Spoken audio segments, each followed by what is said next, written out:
আল্লাহর বিচারও বলতে পারেন যে আপনার কর্ম কখনোই আপনাকে ফেরত না দিয়ে যাবে না।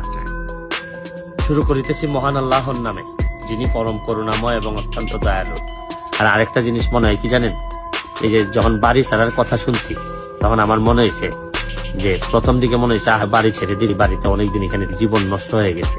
আমি বিশ্বাস করি যে শুনেন, পাপ যত পুরাতনই হোক না কেন এক সময় সামনে চলে আসে, এবং এই জন্যই সময় থাকতে থাকতে যারা এরকম বড় বড় পাপ করে বিভিন্ন জায়গায় দখল করে আছেন পাবলিকের স্বার্থে, আমার মনে হয় আপনাদের আস্তে আস্তে চিন্তা করা উচিত যে এগুলো ছেড়ে দিতে হবে, নাইলে অনেক সময় এসে এমন ভাবে ছাড়তে হবে যে আপনাদের অনেকেরই ক্ষতি হয়ে যাবে, অনেকেরই ইজ্জত সম্মান নষ্ট হওয়ার সম্ভাবনা আছে।